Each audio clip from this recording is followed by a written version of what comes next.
Hey everybody, Kyle Goeth here from GoatFilmReviews.com and the Goat Film Reviews YouTube channel, and I have my first reaction out of the theater from the new movie Monster Summer. Sorry, this angle's kind of weird. My normal tripod is out of commission. My normal office is kind of out of whack. But let's talk about Monster Summer, which is directed by David Henrie. First of all, if you haven't heard about this movie, I can't blame you because honestly, I didn't hear about it until I was invited to the press screening for it, which is too bad. I think this movie is going to definitely be too under-marketed to really make the impact that I want it to, because I had a ton of fun with Monster Summer. Full disclosure, I think the title is not great because there is a significant lack of monster in the film. There is supernatural elements, so if that's one of your make or break things, don't worry, there are supernatural elements at play in this film. But it is not, strictly speaking, a monster summer. And you'll know when you see the film, but I feel like marketing-wise, I was hoping for some big, goopy kind of monster creature effects, especially given the tone of the film. I think it would have matched that. This feels like, to me, the return to family horror that I've been hoping for. I'm a huge fan of films like Hocus Pocus, Ernest Scared Stupid. We've had some ones recently that have felt like they're getting into that area, like Goosebumps, like The House with a Clock on Its Walls, like Scary Stories to Tell in the Dark. Family-style horror, more down for everybody style horror, or at least pushing the narrative for what kids can handle in films. I grew up watching horror movies like Halloween, like Child's Play. I watched a lot of scary movies as a kid. My mom and I loved watching them together, so I was always able to watch the adult horror stuff, but being able to have that stuff that's accessible to younger people, because I think we don't give enough credit to our young audiences. Kids are resilient, they are adaptable, they are strong, they are capable of taking on some of the scarier elements in life, and family horror can help prepare them for some of those, unknowable things in the world that you have to kind of wrap your head around and you have to go and do. It usually gives a great opportunity to a younger person to rise above, and that film gets this with Mason Thames, who I was a huge fan of in The Black Phone. I thought he had a number of scenes in The Black Phone where it's mostly him working against a room and a inanimate object, and he was able to own those. I think he stood on his own with Ethan Hawke in that film, and I think he stands on his own with Mel Gibson in this film. He is able to take the reins of sequences and not just be overshadowed by the big name they got for the film. I should also mention Mel Gibson being in the film, as well as Lorraine Bracco. I was worried both names would be kind of just on the poster, one scene in the film and then gone. But no, they both have something to do. And Mel Gibson in particular is in a lot of this movie, and I think he's really able to utilize some of the sillier dialogue and kind of elevate it and make it more fun and more exciting. He adds that certain level of Riggs, the lethal weaponness to the situation, and he has great chemistry with Mason Thames. They share a lot of screen time together, and it's really nice to see a character who, again, good for family horror. Mel Gibson's character in the film, who's a retired police detective, views Mason Thames' character, I think Noah is his name, views Noah like an equal.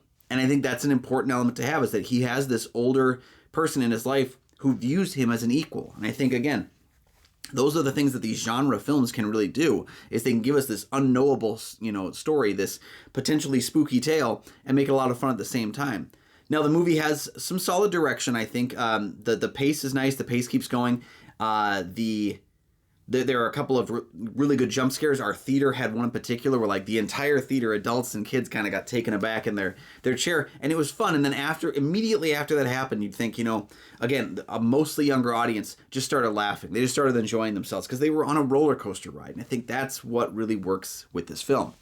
What else is there? I wanted to mention as well, I was not a fan of some of the writing in the film. This definitely felt like a second draft kind of a thing, where it maybe needed a few more passes.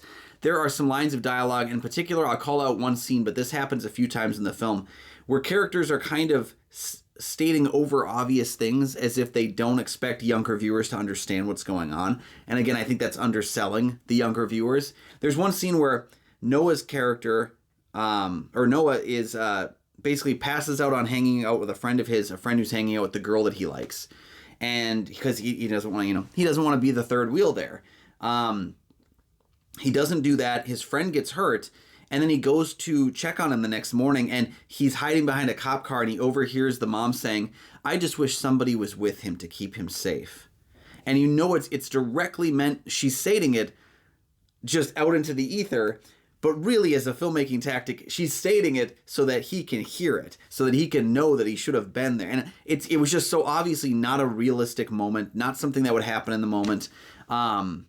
And yeah, it just kind of, it felt very out of character, and that pulled me out a little bit. So I will say there's some dialogue in the film, there's some storytelling tactics in the screenplay that I think are a little bit maybe too on the nose with what your intentions are, and I think you could have found a more subtle way to do it. There's another scene where he's going to visit his friend, and his friend is suffering from this kind of aftershock of what happened to him.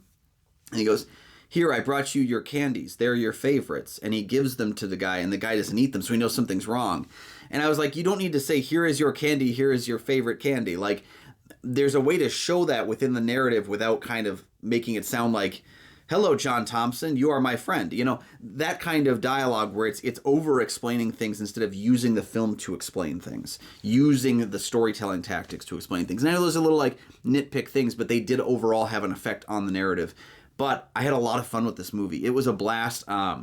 I'm definitely going to be using this as my jumping pad to recommend this film to younger audience members, to families I know that are looking for something spooky in the Halloween season. I had a lot of fun with Monster Summer.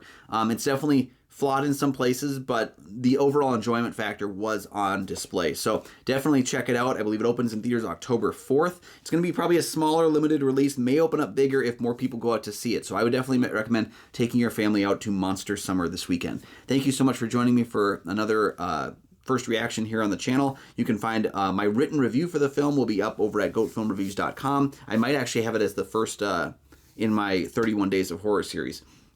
You can also find Goat Film Reviews on Facebook. You can follow me personally at Almighty Goatman on Twitter, Instagram, Letterboxd, and Threads. And you can find my show Kyle and Nick on Film that I co-host with Nick Palachuk from the St. Paul Filmcast. We have new episodes of that show every single week.